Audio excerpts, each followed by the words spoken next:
I'm saying it now. If you thought the Android selection was hard last year, take a look this year. How's it going, guys? I'm Aaron from PhoneDog.com, and there are some hot Android smartphones, and it's becoming really, really hard to choose. You know, you've got all kinds of features on one, other features on other, things that matter to you on one, things that matter to you on the other one as well, and it's a tough call, but that's what we're here for, to do dogfights and help you decide which one's the hot Android phone. This time around, I've got Sprint's Samsung Galaxy S3 and Sprint's HTC Evo 4G LTE. Now, both of these pack 4G LTE capabilities. Both have 1.5 gigahertz dual-core Snapdragon S4 CPUs. This has a 4.8-inch Super AMOLED HD display. This has a 4.7-inch Super LCD2 display. Both have 8-megapixel cameras. You can really see the similarities here. One's Samsung and one is HTC, and they've got all kinds of features to distinguish them. Which one's the best in the dogfight? We're going to find out, but first, some love to Best Buy Mobile for hooking us up with Galaxy S3s and Evo 4G LTEs for use in our One Paw Bandit giveaway game. When you walk into Best Buy Mobile, you'll walk out working. They'll help you set up your email, your web, your camera settings, all the accessory smart features on this device, and more. So when you walk out the door, be it with your smart case or be it with a cool in case on this one, you'll walk out working. That's enough for Best Buy Mobile. Galaxy S3, Evo 4G LTE. Which one's the hot must-have smartphone of the summer? We're going to find out starting right now. 4G LTE aside, if you're on Sprint, you've got two awesome Android phones. And we're not just talking awesome like I usually say in these videos. These are two truly killer Android phones. On one hand, you have the Samsung Galaxy S3 over here. This thing is coming to Sprint. Not quite sure of the date. The pre-orders ship tomorrow, June 21st, or starting to ship at least if you ordered a 16 gigabyte. 32 gigabyte come next week, and then retail store availability sometime around the 27th or 28th. So hopefully within the next couple of weeks, you'll be watching this video again, maybe for a second or third, fourth time, and you'll be like, hey man, I already got my Galaxy S3, I already got my Evo 4G LTE, and I love it. Speaking of, this is the HTC Evo 4G LTE. It's a member, technically, I guess you could call it a member of HTC's One line. You know, the 1X, the 1S. Even though it doesn't have the One name, it exhibits a lot of features of the HTC One X. But I want you to think of this kind of like an HTC One X on steroids. This one over here is packing a 1.5 gigahertz dual-core Snapdragon S4 CPU. It's got a 4.8-inch Super AMOLED HD display.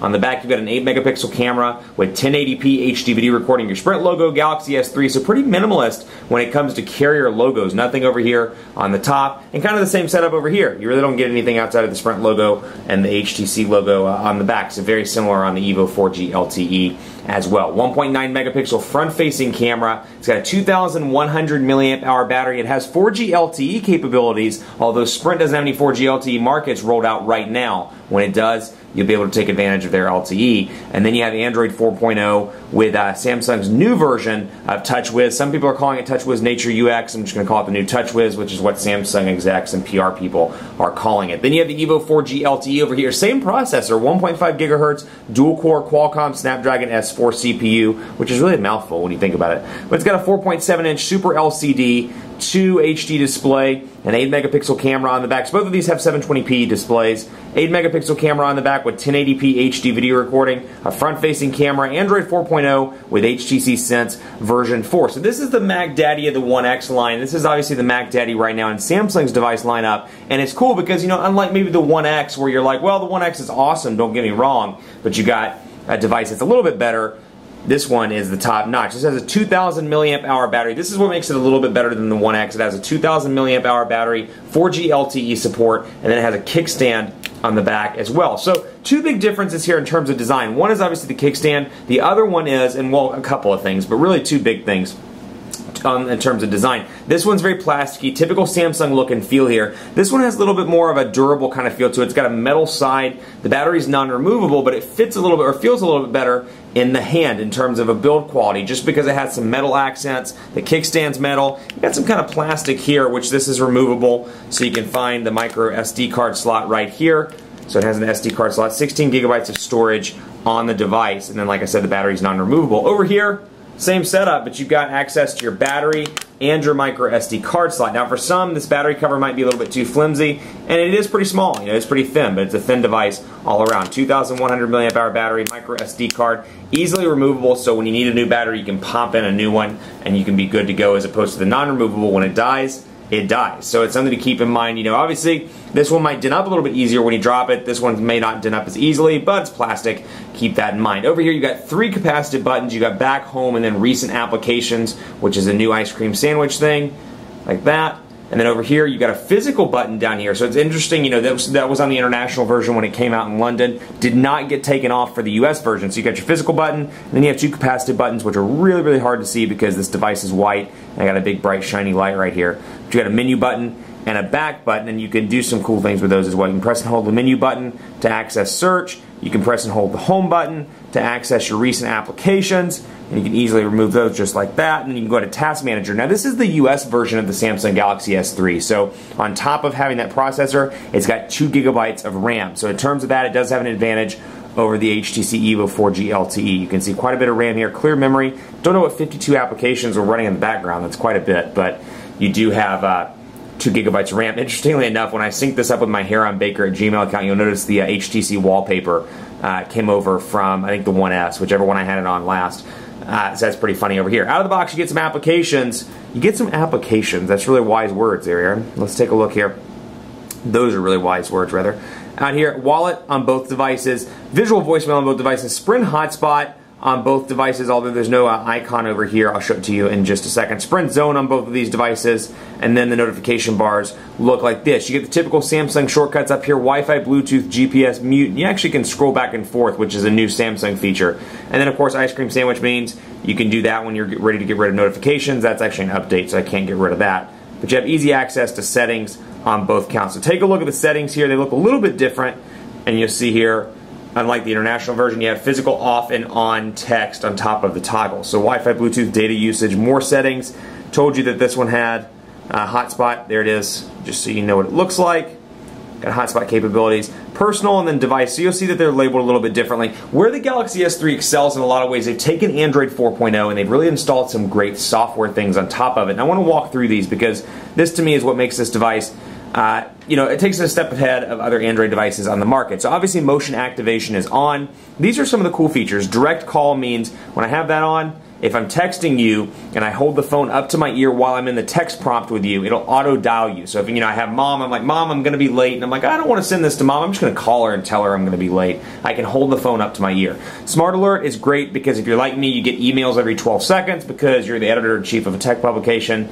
Maybe you're not like me and you still get emails. Who knows? You get text messages. You have a lot of friends. Smart Alert's great because whenever you move the device, you don't have to look at the notification light on the device. It'll vibrate if you get any sort of calls or messages. Tap to the top, you double tap the top, tilt to zoom, pan to move, pan to browse is great. Palm swipe is that. So you can take a screenshot, and then down here you have Palm Touch. Now another benefit you'll see up here at the top, I absolutely love. Out of the gate, do not know why Android manufacturers or OEMs rather haven't done this in the past. An actual, I'm going to wait for it to focus in here so you can see, a physical percentage. Out of the gate, don't have to root it, don't have to hack it, don't have to install a third-party application. I've got a physical number right there that I can turn on just like the iOS from the menu. LED indicator is pretty cool as well. You can do it when it's low battery, when it's charging, or when it's a missed event like a text message. And then motion, we just covered that. Let's go down here so you can see this as well. Not that, just kidding. Security, we'll go to lock screen and you can see information ticker, camera quick access. This is actually pretty cool, and we'll turn this on so I can show you this. Come to the lock screen, you have the shortcuts down here. Press and hold, turn to the side, and it activates the camera as a shortcut. So that's a cool feature as well. So just a ton of cool software things out of the gate that really make this device ahead of the rest. Now where HTC wins in a lot of ways, personalization. So we'll come in here and take a look at some of the personalization things you can do. You can change the wallpaper, of course. The skin, you can come in here and you can get more skins from HTC Hub as well. So you can come in here and see, you know, let's say serene. Actually, let's do fracture. So we'll apply fracture and you'll notice the color scheme will change just slightly. And you can download more of these, like I said, from HTC Hub. And easily access those, which that's really, really nice. So personalization, it's all about that in 2012. It's all about how you can make the device your own. Every manufacturer is talking about it. The Windows Phone 8 event, they were talking about it today. It's all about how you can make that device yours because we're all carrying the same devices at the end of the day, frankly. And it's kind of nice to be able to make a device your own. So we'll go in here, back to personalize, which there's a shortcut in the menu in case you didn't notice that. Lock screen style, wallpaper, lock screen shortcuts. So I've got the lock screen style set to wallpaper. Well, I can change it to productivity. I can change it to weather if I want to. We'll apply weather. And so when I turn it off, Assuming Sprint's 3G is cooperating today, you'll see I get this big yellow ring as a result of that fracture. And I've got the Charlotte weather here because it is hot. It is hot here today, and that sounds about right. And you've got some shortcuts here where I can easily go into messages, just like that. Or I can go back to the lock screen. And same thing over here, you have the ability to do news tickers. You can sub out the shortcuts if you want to, change those around and get rid of them entirely. You can put the weather on the home screen. So a lot of personalization on both counts. Both also have 7 home screens. I do give a slight edge to the HTC Evo 4G in terms of widgets, so take a look at the widgets here. Got your 7 home screens on both. And I like the fluidity here. And take a look again, just at the fluidity. This one seems a little bit more wonky, a little bit more fractured. No pun intended based on the user interface that I'm running right now, but because it's called fractured. Get it? And then over here you have 7 home screens as well, which you can easily access by pressing and holding those dots and moving through. Now you have widgets up here on both of these devices. You can't access the widgets by Sense 4. You can come down here to see frequent and downloads, but over here, kind of more of a typical Android 4.0 look and feel. You got your downloads folder, but you can easily flip over to widgets. Now over here, press and hold. You have your 7 home screens over here. And I can go like calculator, for example, and it shows in red which ones are full. I can scroll back around until I find one. Let's see what we can find here. Do I have an empty space? I might not have one. Let's see. Nope, they are all full. So I have to go find something a little bit smaller. Battery life, for example, can fit right there. And I can do that all around until my pages are full, until I'm happy with widgets. Over here, I got book, for example, and I can scroll through the various home screens. And again, very fast. And then I have some shortcuts like create folder, create page, app info. So I can come down here and create a folder. And then it should have put it on one of these screens, if I remember right. The folder should be over here somewhere, disappeared. But anyway, you get the idea. Book, for example, and we'll drop it right there. So you can do the kind of the same thing. Oh, choose a book to add as a shortcut. That's what I was doing, my bad. Treasure Island as a shortcut. So you can do that and you can delete those. You can also modify the ones down here in the bottom with the exception of apps. There is no way, somebody asked me this on Twitter, there's no way to move the apps button over into messaging where it's in the center, kind of like stock ice cream sandwich. You do have to keep it over on the far right.